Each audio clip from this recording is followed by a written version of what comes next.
Welcome to the Tesla Economist. Please hit the thumbs up and remember to subscribe. You can follow me on Twitter and talk to me on Patreon. It's being reported that Tesla will build a new battery and EV factory in Indonesia. Now, admittedly, when you think of Indonesia, you don't really think of Tesla's target market there because it simply isn't. I mean, don't get me wrong, Indonesia has a huge population of over 250 million people, but it's only about the 100th highest GDP per capita nation, so likely not going to be Tesla's biggest market. Although places like Jakarta are notorious for traffic congestion, perhaps eventually Tesla could do something to alleviate that. Anyway, my point is, Tesla wouldn't be setting up in Indonesia for the domestic market, but the export market. Now, Indonesia is wise as to what has been happening in the world. They're very much aware that EVs appear to be the future of the way transportation is headed.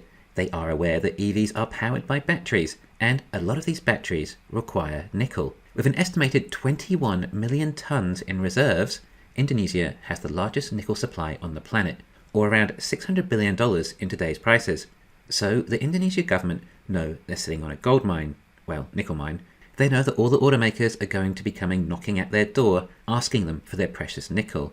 Nickel is a seller's market, as all these auto companies are desperate and will do whatever it takes to secure their nickel. Well, what's best for Indonesia? It's one thing getting a good price for the nickel and reinvesting it in the economy. It's another if you can build an industry from it. Indonesia wants more jobs and improved human capital, as they have quite the negotiation chip, and batteries and EVs have a bright future, and they could become a nation on the path to more prosperity, chasing that industry. Therefore, Indonesia would likely be looking for the best offer that will create more jobs for the nation and continue to do so in growing industries.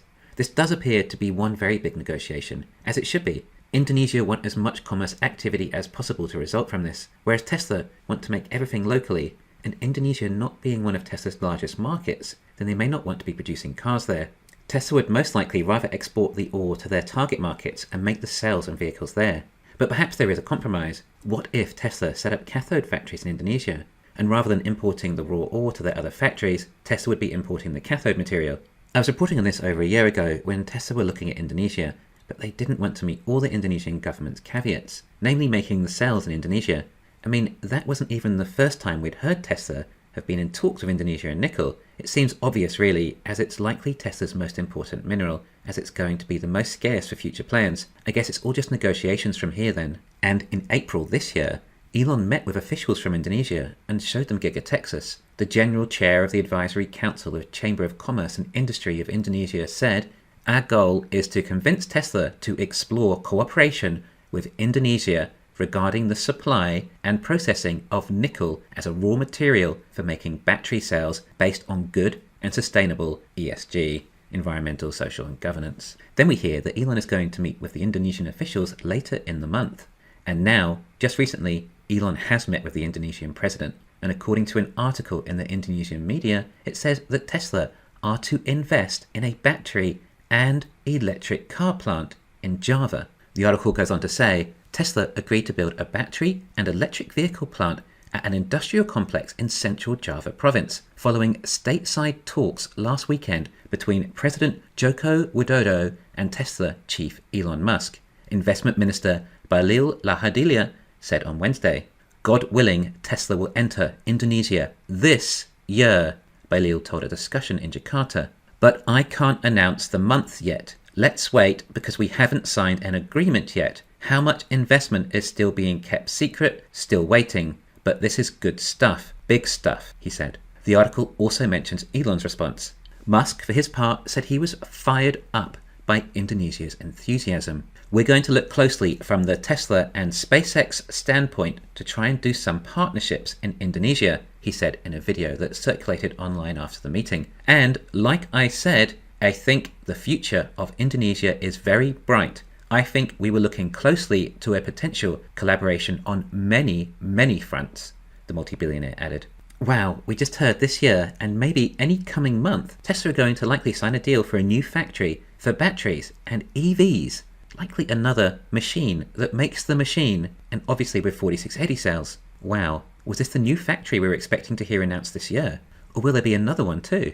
Tesla is the only one that can come close to consuming this much nickel this early on. Tesla is the only one that can not only make the cells, but can also utilize all the cells and sell them to the end user. Oh, and with a profit too. No one else has close to that sort of leverage, manufacturing or customer base in any capacity. Tesla is clearly the only customer here, at least within any time soon, so Tesla also has some leverage for the negotiation available too. Perhaps Tesla will get the nickel at an even better rate, if it means that they'll build some gigafactories there, given the additional advantages that would bring to the nation manufacturing EVs rather than just mining ore.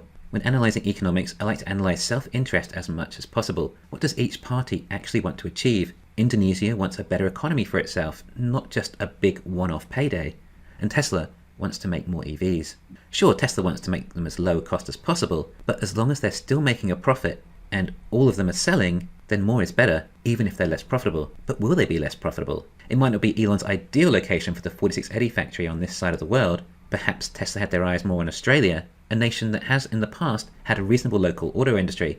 But if Australia isn't giving up their nickel, or it costs that much more, then Tesla will go where they have to in order to get this mission sorted. Although at least Australia is next door, and they have tons of lithium and other natural resources. Actually, I believe Indonesia has a decent amount of lithium too, and a lot of other natural resources. And like we said, Australia is next door and can also likely supply some necessary minerals. China is also close enough to supply necessary refined minerals or precious metals. So rather than just the mining or producing the cathode, what if Tesla actually produced the entire vehicle in Indonesia, from start to finish? Is that a strange idea to contemplate? What if there was an EV factory there, or as Elon calls it, the actual product? Would this be the 4680 equivalent for China perhaps? As in, China exports the LFP and long-range vehicles, and Indonesia exports the 4680 cell vehicles? Europe, US and China have domestic Tesla production. The rest of the world is being served from China. Indonesia could be the export hub for the 4680 cell vehicles. It could serve China and the rest of Asia along with Australia or Japan. It would become the 4680 equivalent of the Shanghai export hub. I've said before, I don't think Tesla will make 4680 cells in China. I think they'll just continue to consume CATL's LFP cells. Tesla may also be too concerned about losing their secrets when it comes to 4680 cells if they were produced in China, like how Xpeng stole Tesla's autopilot code. I'm actually starting to really like the idea of this 4680 export hub, especially considering I live in the catchment of Indonesia and could eventually get a 4680 vehicle. Remember, this all-wheel drive standard range Model Y is going to be the biggest selling vehicle in the world. They're going to need a lot of factories for it. Sure, there is a new factory in China being developed, but it sounds like it's going to be in cooperation with CATL and LFP cells, so I don't think that factory will be building 4680 Model Ys either. I keep saying, Tesla China is a business set up to consume CATL's LFP cells. It's just extra icing on the cake. And any news we hear, we also like to try and bring back to any clues on potential 4680 ramp. Well, you have to think that if Tesla are trying to source tens of millions of tons of nickel, then there's a good chance this shows how confident Tesla are in their future ability to make 4680 cells. I think Tesla do whatever they can to create as large a battery supply as possible. Tesla did everything they could to get LFP cells into their vehicles, as they knew there was a huge supply of LFP cells available, so Tesla became CATL's largest customer. So now there's an opportunity in Indonesia. Remember, we are battery limited, which will likely come down to being nickel limited before long. If Tesla have another source of nickel which becomes a source of batteries that they didn't have otherwise, there wasn't an opportunity cost for this nickel. It's all extra on top of everything else. As in, if Tesla can secure this nickel, then perhaps it means they can sell an additional 5 million cars a year. Yet, I think this is quite a big deal, and perhaps one of the 10 coming factories we'll see over the next 10 years. Thanks for listening. Please hit the thumbs up and subscribe. You can follow me on Twitter and talk to me on Patreon.